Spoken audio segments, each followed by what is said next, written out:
என் அன்பு தெய்வ பிள்ளைகளே,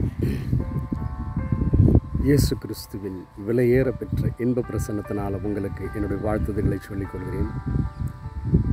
இந்த நாளில் மிக முக்கியமான ஒரு விஷயத்தை உங்களோட ஷேர் செய்வதற்காக ஆண்டவர் ஏவினபடியினால் இந்த காரியத்தை உங்களோட பகிர்ந்து கொள்வதற்காக நிற்கின்றேன். என் அன்பு தெய்வ பிள்ளைகளே, ஆயிரக்கணக்கான தத்ரூபமான தேவ தரிசன அனுபவங்களை பல பதிவுகளாக பதிவு செய்து கிறிஸ்து ரட்சண மார்க்கம் என்னும் எல்லா சோஷியல் மீடியம் வலைதளங்களையும் நான் வழங்கி கொண்டிருக்கிறேன். இதில் ஏராளமான தேவனுடைய தரிசன அனுபவங்களை நீங்கள் கேட்கலாம். அதில் இன்னும் மழைகளை பற்றி சொல்லியிருப்பேன், தரிசனங்களாக வரப்போகிறது, வியாதிகளை பற்றி சொல்லியிருப்பேன், அதுக்கான மருந்துகளை குறித்து நான் சொல்லியிருப்பேன். இன்னும் நடக்க இருக்கும் காரியங்களை குறித்து கூட கடவுள் என்னோடு பேசினதை நான் பல பதிவுகளாக பதிவு செய்து தினம்போர் அனுபவ தரிசனம் என்கின்ற தலைப்பின் கீழே ஏராளமான தத்ரூபமான தரிசன அனுபவங்களை நான் வழங்கி கொண்டு வருகிறேன். நான் இதுபோல் ஒரு மிக முக்கியமான ஒரு விஷயத்தை நான் தேவனிடத்தில் பிரார்த்தனை செய்து கொண்டிருந்தேன். நம்ம எல்லாரும் எதிர்பார்க்குற ஒரு விஷயந்தான் அது. யார் இந்த 2024 இந்த வருடத்தில் புதியதாக இந்திய தேசத்தை ஆளப்போகிறார்கள் என்கின்ற ஒரு காரியத்திற்காக ஆண்டவரிடத்தில் நான் பிரார்த்தனை செய்து கொண்டிருந்தேன். என் அன்பு தெய்வ பிள்ளைகளை, ஏதோ கதைங்க அதெல்லாம் சொல்லிகிட்டு இருக்கிறேன்னு நினச்சிடாதீங்க. It's all real. நான் கடந்த 14ஆம் தேதியிலிருந்து கண்டினியூஸாக ஒரு 7 நாள் உபவாச பிரார்த்தனை இருந்து விசேஷமாக நாட்டிற்காகவும் நம் தேசத்திற்காகவும் அடுத்தது ஆண்டவரே யார் வர இருக்கிறாங்க அவங்களுக்காக, மற்ற கட்சிகளுக்காகவும் மற்ற பார்ட்டிஸ்க்காகவும் எல்லா தேசத்தில் இருக்கிற எல்லா காரியங்களுக்காகவும் நான் பிரார்த்தனை அந்த நாட்களில் செய்து கொண்டிருந்தேன். விசேஷமாக யார் வரப்போகிறாங்க நமக்கு எல்லாருக்குமே ஆவல் இருக்கும் அதில், இல்லையா? அடுத்தது யார் ஆண்டவர் பிளான் பண்ணி வச்சுருக்கிறாரு, யார் ஆண்டவர்? ஏன்னா ஆண்டவர் கொடுக்குற ஒரு பேட்டர்ன் நம்ம அப்படியே நடக்கிறப்போ தேசத்திற்கும் ஒரு இண்டிவிஜுவல்ஸ்க்கும் ஒரு குடும்பத்திற்கும் வியாபாரத்திற்கும் ஆசீர்வாதமாக தான் இருக்கும். விரோதமாக போகிறப்ப தான் நிறைய பிரச்சனைங்க, நிறைய டிஸ்டர்ப் நம்ம சந்திக்க வேண்டியது இருக்கும். சரி, இதெல்லாம் வராமல் இருக்கிறதுக்கு ஒரு நடக்க இருக்கும் இந்த இதிலேருந்து ஆண்டவர் தேர்ந்தெடுக்க போகிறது யார்ன்றதுக்காக ஆண்டவரத்தில் நான் பிரார்த்தனை செய்தேன். சரியாக கவனிக்க வேண்டும் என் அன்பு தெய்வ பிள்ளைகளை. இரவு நேர பிரார்த்தனை யூஸ்வலாக நான் செய்வது வழக்கம். இரவு 10 மணிக்கு ஸ்டார்ட் பண்ணுவேன். அது விடிய எப்போ எவ்வளோ நேரம் ஆகும்னு சொல்லி எனக்கு தெரியாது, ஆண்டவருக்கு மட்டும்தான் தெரியும். அது என் அன்பு தெய்வ பிள்ளைகளை, அப்படியாக 14ஆம் தேதி நான் பிரார்த்தனை செய்த பொழுது தேவன் பிரத்யட்சமாக எனக்கு வெளிப்படுத்தின அவருடைய தரிசனத்தை உங்களோடு நான் ஷேர் செய்ய போகிறேன். அடுத்தது யார் வரப்போகிறாங்க, வரப்போகிறவங்களுடைய காரியத்தை ஆண்டவர் எப்படி எனக்கு வெளிப்படுத்தினார்.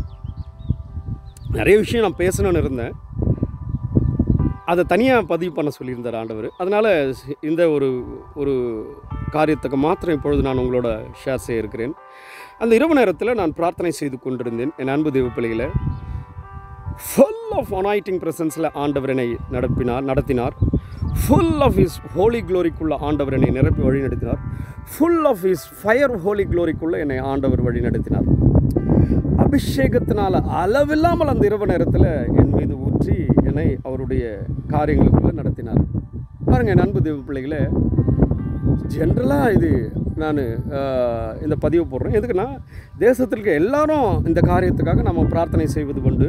நானும் அவ்விதமாக அடுத்தது யார் வரப்போகிறாங்கன்றதுக்காக நான் பிரார்த்தனை செய்தேன். ஆண்டவர் எப்படி தன்னுடைய காரியத்தை வெளிப்படுத்துகிறார் என்றால், நான் பிரார்த்தனை செய்து கொண்டே இருக்கிறேன். நான் இன்னொரு விஷயத்துக்காகவும் அந்த இரவு நேரத்தில் நான் பிரார்த்தனை செய்தேன். ஒரு குரூப், பயங்கரமான ஒரு குரூப், அது நாட்டை பயங்கரமாக டிஸ்டர்ப் பண்ணிகிட்டு இருக்கிற ஒரு குரூப். அது இது எதுவானா இருக்கலாம். ப்ராஸ்டியூஷன் தொழிலை ஸ்டார்ட் பண்ணி பலவிதமான பயங்கரமான கொடூரங்களை நிகழ்த்தி கொண்டிருக்கிற ஒரு குரூப்புக்காக நான் பிரார்த்தனை செய்து கொண்டிருந்தேன். ஆண்டவரே, இது போல் ஒரு குரூப் போச்சுன்னா என்ன ஆகும் ஆண்டவரே அப்படின்னு சொல்லி நான் பிரார்த்தனை செஞ்சேன். யாருக்குமே பாதுகாப்பு கிடையாது. ஒரு இண்டிவிஜுவல் வீட்டுக்கும் பாதுகாப்பு கிடையாது, ஒரு தேசத்துக்கும் பாதுகாப்பு கிடையாது, வியாபாரங்களுக்கும் பாதுகாப்பு கிடையாது, யாருக்குமே பாதுகாப்பு கிடையாது. அப்பேற்பட்ட ஒரு குரூப் அது அது என்ன செய்யனாக்கா மனித உடல்களில் சிப்புக்களை பொருத்திவிடும். கார்லலாம் ஜிபிஆர்எஸ் எப்படி இருக்குது அப்படி பொருத்திட்டு ஃபுல்லாக ட்ராக் பண்ணிக்கினே இருக்கும். செய்கிறதுனோ ஆரம்ப வேலை முதல்ல சொன்ன மாதிரி தான். ஆனால் எல்லா விதமான கொடூரங்களையும் கட்டவிழ்த்து பயங்கரமான கொடூரங்களை நிகழ்த்தி இது மாதிரி பண்ணின்னு இருக்குது.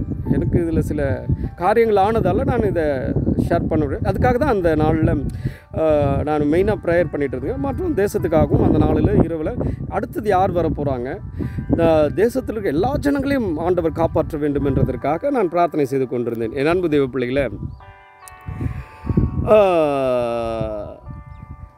இப்போ பாருங்கள், நான் ஜெபம் பண்ணுறேன். ஜெபம் பண்ணி அவருடைய பிரசன்னம் அளவில்லாமல் அந்த நாளில் இரவு நேரத்தில் என்னை நிரப்பிக்கொண்டே இருக்கிறது. முதலாவது சிங்க ரூபத்தில் ஆண்டவர் வருகிறார். இஸ் இன் லயன், இந்த ஃபார்ம் ஆஃப் லயன் பொசிஷனில் ஆண்டவர் வெளிப்படுறாரு. நான் ஸ்பிரிட்டில் ஆவியின் கண்களில் இதை பார்த்து கொண்டே இருக்கிறேன். தொடர்ந்து நான் தேவனை ஆராதித்து கொண்டே இருக்கிறேன். இந்த சிங்கத்தோட கண்கள் கர்ச்சிக்கிற மாதிரி இருக்குது. திடீர்னு அன்பு நிறைந்த கண்களாக மாறிடுது. எனக்கு ஒரே ஸ்பிரிட்டில் நான் பார்க்குறப்போ அதே கவனிச்சிட்டே இருக்கிறேன். சிறிது நேரத்தில் அந்த சிங்க ரூபம் மனித ரூபமும் மாறுது. Oh my god! இந்த வானத்தையும் இந்த பூமியையும் மத்திய ஆகாசத்தையும் எல்லா உலகங்களையும் படைத்த ஆண்டவர் சிங்க ரூபத்திலிருந்து அப்படியே மனித ரூபமாக மாறிட்டு இருக்கிறாரு. மாறி எனக்கு பிரத்யட்சமாக தரிசனமாக வர்றாரு. சிங்க ரூபம் வராறனாலே டேஞ்சர் தான் சொல்லி வச்சுக்கலாம். கண்டிப்பாக அது பயங்கரமான காரியங்கள், அதனுடைய விளைவுகள் பயங்கரமாக இருக்கும். சரி, இந்த சிங்க ரூபத்திலிருந்து ஆண்டவர் வெளிப்பட்டு அது அப்படியே மனித ரூபமாக மாறுது. அந்த கண்கள் அப்படியே அன்பு நிறைந்த கண்களாக மாறுகின்றது. அவர் என்னை பார்த்துட்டு இருக்கிற சிங்க ரூபத்திலே என்னை பார்க்குறாரு. நானும் ஸ்பிரிட்டில் அவரை பார்க்குறேன். ஸ்பிரிட்ன்றது ஆவியின் கண்கள், ஆவியின் செவிகள், ஆவியின் இருதயம். இது திறக்கப்பட்டால் இந்த காரியங்களை நாம் கிரகித்து கொள்ள முடியும். என் அன்பு தேவ பிள்ளைகளே, இந்த காரியத்துக்குள்ளே அவர் மனித ரூபத்தில் வெளிப்படுறாரு. அந்த ரூபம் எப்படி இருக்குன்னா, அவரோட முகம் பயங்கர பிரகாசமாக இருக்கிறது, தங்க நிறத்தில் இருக்கிறது. தங்க முலாம் பூசப்பட்டால் எப்படி இருக்கும் அப்படி இருக்குது அவரோட முகம், ஜொலிக்குது அப்படியே அவரோட முகம். ஏன்னா அவர் அந்த முடிகளெல்லாம் வெண்பஞ்சை போல் இருக்கிறது, உறைந்த மழையை போலவும் வெண்பஞ்சை போலவும் இருக்குன்னு சொல்லி பைபிளில் நம்ம படிக்கலாம். அதே போல் இது லிட்ரலாக சில தரிசனங்களில் நம்ம மோசே ஐயாவை நான் பார்த்துருக்குறேன். ஆஸ் இட் இஸ் அப்படியே அவருடைய முக ரூபத்தில் அப்படியே இருக்கார் ஆண்டவர். அவர் யாருன்னா சர்வலோகத்தையுமே படைத்தவர். நான் எந்த மூளைக்கு நன்றி, நான் ஏதோ ஒரு காட்டில் இருக்கிற ஆள், அப்பப்போ சிட்டி உள்ள வருவார். ஏதோ சின்ன சின்ன வேலைகளை செஞ்சிட்ருப்பேன். என் அன்பு தேவ பிள்ளைகளை, கிராம ஊழியங்கள் தான் அதிகம் நான் பண்ணுறது. இப்போ ஏற்பட்ட ஒரு தரிசனத்தை ஆண்டவர் தத்ரூபமாக காட்டுறாரு. எனக்கு உடனே ஆண்டவரே அடுத்ததாக யார் இந்த தேசத்தை ஆளப்போகிறார்கள்னு சொல்லி ஒரு பெட்டிஷன் வைக்கிறேன். அன்பு தேவ பிள்ளைகளே, it is not joke. Petition வைக்கிறேன் நான் ஆண்டவர்கிட்ட. ஒரு விண்ணப்பத்தை நான் வைக்கிறேன். ஆண்டவரே அடுத்த பொசிஷனில் இந்த 5 வருடங்கள் யார் வர போகிறாங்க, தயவுசெய்து அவங்க மாத்திரம் நீங்கள் அதை பார்த்து ஒரு நீதி நியாயத்தை எங்களுக்கு செய்யணும் ஆண்டவரே. இது இப்படியாக ஆகிட்டு இருக்குது. ஜனங்களையும் வீடுகளையும் வியாபாரங்களையும் தொழில்களையும் எல்லாத்தையும் நீங்கள் காப்பாற்றணும் இப்படின்னு சொல்லி எல்லா மக்களும் நல்லா சுகமாக சுகித்திருக்கணும் அப்படின்னு சொல்லி நான் பிரார்த்தனை செய்து கொண்டு அவரிடத்துல கேட்டேன். நான் கடவுள் எனக்கு வெளிப்படுத்துகிறாரு.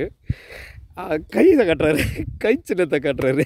என் அன்பு தேவ பிள்ளைகளே, நான் முதல்ல கேட்டேன், ஆண்டவரே எனக்கு விளங்குற மாதிரி நீங்கள் வெளிப்படுத்தணும்னு சொல்லிவிட்டு கை சின்னத்தை காட்டுறாரு. கை சின்னனால இப்படி ஒரு கை சின்னத்தை இதே இதில் காட்டுறாரு ஆண்டவர். கை சின்னத்தை காட்டுறாரு. என் அன்பு தேவ பிள்ளைகளை, ஸோ கை சின்னன்னா நமக்கு எல்லாருக்குமே தெரியும். Congress going to be lead next 5 years. டவுட்டே கிடையாது. இது கடவுள் எனக்கு வெளிப்படுத்தினார். அதாவது கடவுள் பிரத்யட்சமாக எனக்கு சொன்னது, இந்த வானத்தையும் இந்த பூமியையும் மத்திய ஆகாசத்தையும் எல்லா உலகங்களையும் 7 லோகங்களையும் படைத்த ஆண்டவர் எனக்கு வெளிப்படுத்தினது. என் அன்பு தெய்வ பிள்ளைகளை, அவர் கையை காட்டுறாரு. இப்படி ஒரு கையை காட்டுறாரு, இப்படி கை காட்டுறாரு. ஓகே, தொடர்ந்து நான் ப்ரைஸ் அண்ட் வர்ஷிப் பண்ணேன். இப்போது எங்கள் அதர் ஸ்டேட்ஸ்க்காகவும் ஜெபம் பண்ணேன், தமிழ்நாட்டுக்காகவும் ஜெபம் பண்ணேன். இவங்கெல்லாம் எவ்வளோ சீட்ஸில் வருவாங்க, அவர் எவ்வளோ சீட்ஸில் வருவார். இன்னும் இப்படி இந்த காரியம் கை சின்னத்தை காட்டிட்டார். அடுத்தது வந்து யார் பிஎம்மாக வரப்போகிறாங்கன்னு சொல்லலை அவர் வந்து, பட் யார் ஜெயிக்க போகிறாங்கன்றது அந்த நேரத்தில் தத்ரூபமாக எனக்கு என்னோட வெளிப்படுத்தினார். என் அன்பு தெய்வ பிள்ளைகளை, இது கடவுள் என்னோட பேசினதை உங்களோட நான் ஷேர் பண்ணிக்கிறேன். நான் தேசத்தில் இருக்கிற அநேக ஊழியக்காரங்க ஒரு நல்ல ஆட்சி மலரணும்னு சொல்லிட்டு தான் நாங்கள் ஜெபம் பண்ணுறது. ஊழியக்காரங்களா அபிஷேகிக்கப்பட்டவங்க, பூமியில் இருக்கிற ஒவ்வொரு தேவனை நம்புகிற பிள்ளைகளும் இதுதான் அவங்களோட வாஞ்சியாக இருக்கும், இதுதான் அவங்களோட ப்ரேயராக இருக்கும். ஒவ்வொரு மக்களும் சமாதானமாக, நிம்மதியாக, சௌக்கியமாக, தைரியமாக, பலமாக அவங்களோட காரியங்களை அவங்க செஞ்சுக்கணும் இறையருளால். இப்பேற்பட்ட காரியத்தை அதனால் ஜெபம் பண்ண பிறகு ஆண்டவர் சொன்னார், கை சின்னத்தை காட்டுறது. ஆண்டவரே சொல்லிட்டாரு. இப்போ இது ஏன் இவ்வளோ நாள் கழித்து நான் இந்த பதிவை நான் போடுறேன்னா, ஆண்டவர் சொன்னார் வெயிட். நான் சொல்கிறப்போ இதை பதிவு பண்ணுறேன்னு சொல்லி கடவுள் என்னோட பேசினார். நேற்று நைட்டு காலையிலே பண்ண சொன்னார் இந்த பதிவை, பட் இப்போ நான் பண்ணிகிட்ருக்கிறேன். என் அன்பு தேவ பிள்ளைகளே, அடுத்ததாக வரப்போகிற ஆளப்போகிற அவங்க வந்து கை சின்னத்தை சேர்ந்தவங்க நாம் என்ன பண்ணணுன்னா, இப்படியாக கடவுள் எனக்கு வெளிப்படுத்தினார். நான் எல்லா கட்சிகளையும் நான் நேசிக்கிறேன், எல்லா கட்சி தலைவர்களையும் நான் நேசிக்கிறேன். யாருக்கும் நான் அகைன்ஸ்ட் ஆனவங்க கிடையாது. எல்லாருமே நல்லா இருக்கணும், எல்லாருமே சுகமாக இருக்கணும், யாருக்குமே எந்த ஆபத்துக்களும் வரக்கூடாது, எந்த டிஸ்டர்பும் ஆகக்கூடாது, எல்லாரும் பாதுகாப்போடு வாழணும், பாதுகாப்போட தொழில்களை செய்யணும், பாதுகாப்போட எல்லா விஷயங்களும் இருக்கணுன்றதுக்காக நான் ரெகுலராக நாட்டுக்காக ஜெபம் பண்ணுறது, தேசத்துக்காக ஜெபம் பண்ணுறது, ஒவ்வொரு கிராமங்களுக்காகவும் ஜெபம் பண்ணுறது என்னோடய வாடிக்கையாக இருக்குது. என் அன்பு தேவ பிள்ளைகளை, எல்லாருமே நம்ம காப்பாற்றப்பட வேண்டும். தீதான காரியங்களிலிருந்து கொடூரமான ஜனங்கள்கிட்ட இருந்து, கொடூரமான மக்கள்கிட்ட இருந்து ஜனங்கள் சமாதானத்தோடு வாழணும்னு சொல்லிட்டு ஒவ்வொரு நாள் இரவிலையும் ஜெபம் பண்ணுறது நான். அப்படியாக அந்த இரவு நேரத்தில் கண்டினியூஸ் 7 days ஃபாஸ்டிங். அந்த நாளில் தேவன் 14ஆம் தேதி எனக்கு வெளிப்படுத்தின அவருடைய தத்ரூபமான தரிசனம். அடுத்த பதிவில் எத்தனை சீட்ஸு பற்றி நான் கடவுள் என்னோட பேசியிருக்கிறத நான் பதிவிட இருக்கிறேன்.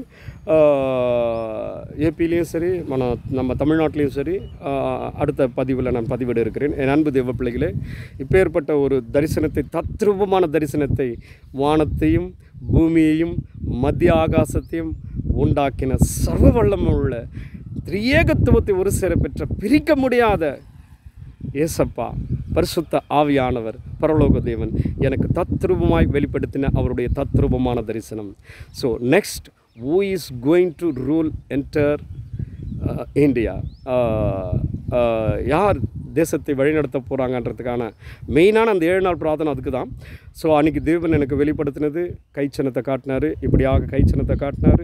என் அன்பு தேவ பிள்ளைகளே, எல்லா கட்சிகளுக்கும் ஜெபம் பண்ணுங்கள், எல்லாருக்கும் பாதுகாப்பு வேணும். என் ஆண்டவருக்கு சகல துதியும் கனமும் மகிமையும் உண்டாவதாக, அவருடைய நாமம் மகிமைப்படுவதாக, அவருடைய ராஜ்யம் வருவதாக, அவருடைய சித்தம் ஒன்றே இந்த பூமி முழுமைக்கும் நிறைவேறுவதாக. ஆமென்.